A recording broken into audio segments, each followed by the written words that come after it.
Hi, it's Sister Unity, and today is Valentine's Day, the day of love, and I wanted to ask you to help me with something. The world really seems fraught lately, really since 2001. The country I live in has had a real upheaval politically and socially, and it's been going on for all this time, about 13 years at this point. It seems that with the increase in technology, we're exposed to more news, and a lot of that news is upsetting. Maybe it's just how the world is going. Maybe the perils that we're facing now are more intense. I don't know what. I just know that it feels very dire, and there's a lot of it. So this is what I'd like your help with. I think the world needs more kindness. And I want to ask you to join me in purposefully practicing kindness and putting kindness into the world, making it a hobby, a practice, something that you cultivate for yourself and in the world around you. And maybe you won't change the politics of our nation, but maybe you will affect the lives of enough people that they will become interested in spreading kindness. And the effect will grow, friend to friend, and make some amount of change. Now, it's one thing to say, yes, I would love to practice kindness. I believe you, Sister Unity, it's a good thing. But what does it mean? What do you actually do? Well, there are several things that I can think of that put kindness into the world. And the first one is welcoming. Make in your mind life be a cocktail party, and you are one of the hostesses. And it is partly your responsibility that you are choosing to take on, that you host people and make them feel welcome. You make them feel welcome in the world. You make them feel welcome in their own lives. You make them feel welcome in the supermarket. You welcome them to your day. You welcome them in the place where you work together. You welcome them in your house. How do you welcome people?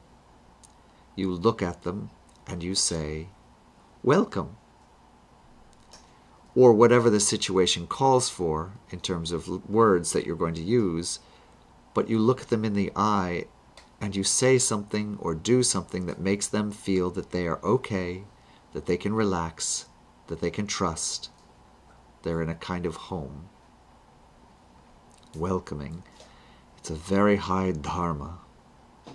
And I think it makes the world a better place. It puts grease on the axles. Welcoming is kindness. Another thing you can do is practice calm, stillness, and silence.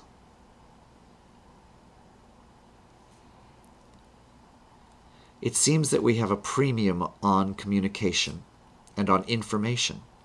There's so many beguiling and interesting things to share. But I do think that the world is soothed when there is space for it to settle.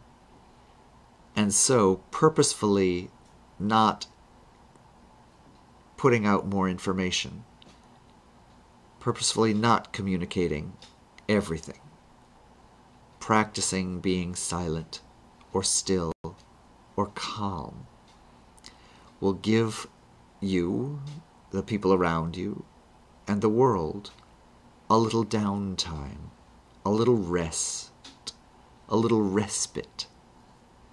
And I think that that will put more people in a state, a calm state, where they can thoughtfully be kind.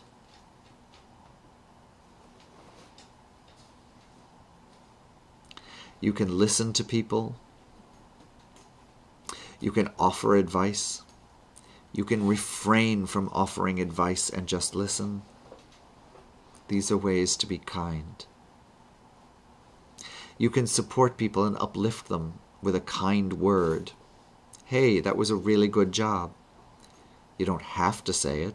The person might even already know it. But I think you'll find that when you do it, it does have a positive effect. I know every time that someone tells me I've done a good job, it does make me feel a little happier, surer, and more trusting in life. So, you have this magic power of words. And if you use kind words, you create kindness in the world. These are my suggestions. I'd like to also hear from you, your suggestions about how we can cultivate kindness together. Because I need your help. I need your advice so that I can help make more kindness in the world. Because that's my goal.